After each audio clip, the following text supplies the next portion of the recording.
तीन राउंड लग चुके हैं, लेकिन आम आदमी पार्टी के मूवमेंट अपनी तरफ से जो जितनी भी ताकत झोंक रही है वो पूरा काम कर रही है। उसके अलावा महंत रूपनाथ जी की अगर जहां तक हम बात करते हैं कि जिस तरह आम आदमी पार्टी के राष्ट्रीय संयोजक दिल्ली के मुख्यमंत्री अरविंद जी केजरीवाल ने दिल्ली के अंदर बदलाव करने का काम किया, जो लोगों को गारंटियां दी वो पूरा किया।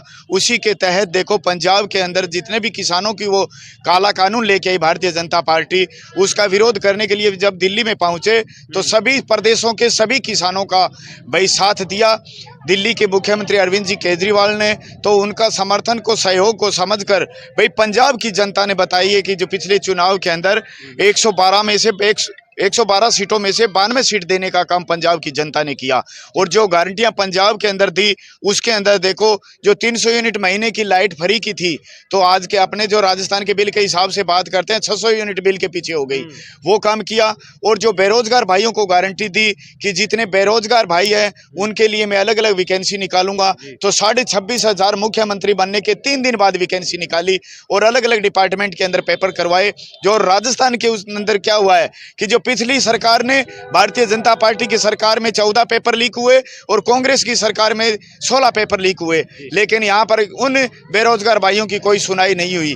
और यहाँ पर पंजाब के अंदर तीसरे दिन ही सुनाई हुई, तो सबको अलग अलग डिपार्टमेंट के अंदर वैकेंसी निकाली। जो अस्थायी कर्मचारी थे उन लोगों के लिए, उन भाइयों के लिए जितना कि भी उनकी रोजगार का एक नाम मात्र रोजगार था, लेकिन उनको परमानेंट करने के लिए तीसरे दिन पंजाब के मुख्यमंत्री भगवंत जी मान ने 37,500 अस्थायी कर्मचारियों को परमानेंट करने का काम किया। चलिए ये पॉलिटिकल मैनिफेस्टो की जहाँ तक बात आती है तो उनको ऑलरेडी शामिल था, लेकिन राजस्थान की अब क्यों ना बात कर लेते हैं, क्योंकि राजस्थान के स्थानीय जो लोग हैं वो काफ़ी उम्मीद लगाए बैठते हैं अरविंद केजरीवाल से।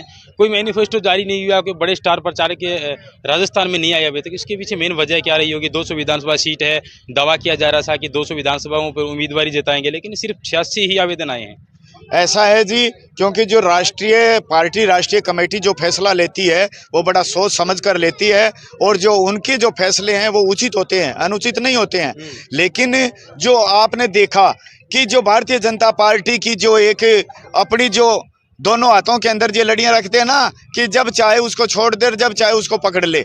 जो ईडी और सीबीआई की जो इन्होंने चलाई थी कि भाई अपने 2 नवंबर को भाई केजरीवाल साहब को यहाँ बुलाना है और यहाँ से बुलाकर उस बयानबाजी के बहाने से भाई इनको गिरफ्तार करना है। जिस तरह कि भी इनका फिर भी कोई राजस्थान है, ये अलग है, मध्य प्रदेश छत्तीसगढ़ के अंदर जितना वो चल रहा है प्रचार, उसको रोकने का काम करने के लिए जो भारतीय जनता पार्टी के बड़े बड़े नेता और उनकी जो मुख्य सीबीआई है, ईडी है, वो उनको भी पूरा चैलेंज कर रखा था कि बोले आपका काम ये है कि जिस तरह गुजरात का चुनाव हुआ था उसी चुनाव के अंदर देखिए भाई मनीष सिसोदिया को बयान के बहाने बुलाकर उनको अंदर डालने का काम किया।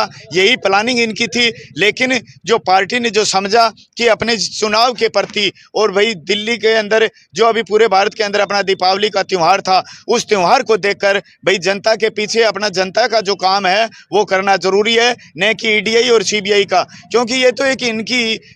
तो राजस्थान में वो लोग पधार रहे हैं क्या कभी बड़ी सभा अभी कर रहे हैं जी। अभी 21 तारीख से राजस्थान में अरविंद जी केजरीवाल की 2 सभाएं हैं। कहाँ? एक तो थानागाजी और दूसरा एक ये भीम है, पता नहीं वो कौन सा, क्योंकि मैं इतना उस चीज के लिए टाइम नहीं दे पाया, क्योंकि मुझे तो सिर्फ बादरा क्षेत्र की चिंता है।